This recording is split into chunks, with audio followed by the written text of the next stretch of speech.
Title મોટા સંતોએ આજે અહીંયા જુનાગઢ બેઠા છે એટલે વાત કરીશ. વચનામૃતનું સંપાદન કાર્ય વડતાલમાં થયું, પણ વચનામૃતનો અભ્યાસ કરીને મુદ્દાભાઈ જેનું શીર્ષક આપવાનું કામ મારી જાણ મુજબ બાલમુકુદાસ સ્વામીએ કર્યું. મારી પાસે 2 ભાગમાં બાળબોધમાં છપાયેલું બહુ જૂનું વચનામૃત છે બાલમુકુદાસ સ્વામીના સમયમાં. એમાં બધામાં લખેલું છે. કેવું લખેલું છે ખબર છે? અહીંયા આવ્યું તું ભાઈ કોટલેસ આલો ને એક.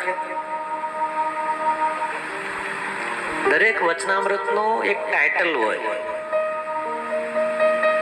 પ્રથમનું પહેલું તો કે અખંડ વૃત્તિનું, પ્રથમનું બીજું 3 પ્રકારના વૈરાગ્યનું, પ્રથમનું ત્રીજું લીલા ચરિત્ર સંભાળી રાખવાનું, પ્રથમનું ચોથું હેનું છે?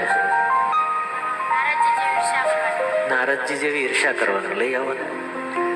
આપણા વડવાઓએ ટાઇટલ આપી વચનામૃતનો સાર આપણને આપ્યો છે. એ ટાઇટલ કેવી રીતે નક્કી થાય છે એ તો સંતોએ અભ્યાસ કરીને આપ્યો, પણ ટાઇટલ શું છે?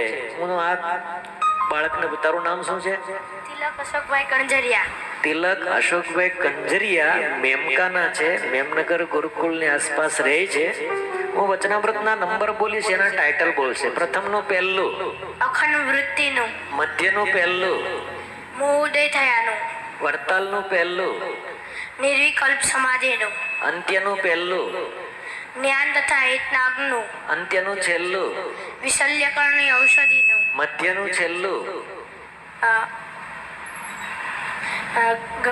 ગંગા જળિયા કુવાનું સ્વામી સેવક ભાવનું, પ્રથમનું 12મું તત્વોના લક્ષણનું ઉત્પત્તિનું, અંત્યનું 17મું ભરતજીના આખ્યાનનું, અંત્યનું 3જું દયા અને સ્નેહનું, સારંગપુરનું પહેલું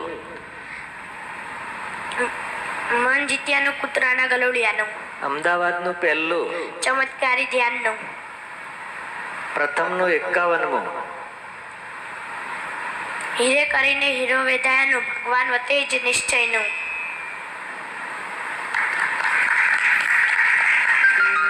આશીર્વાદ આવજો. અને કંઈક એવું થતું હોય કે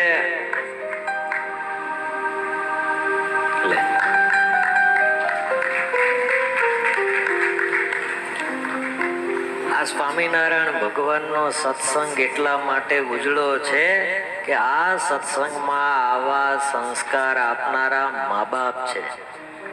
બાળકો તો કોરી પાટી છે, જે શીખવાડો એ શીખે, પણ આ એક શીખવા જેવું છે.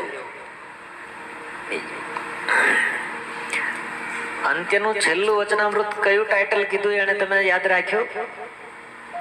વિશલ્ય કરણે ઔષધિનું.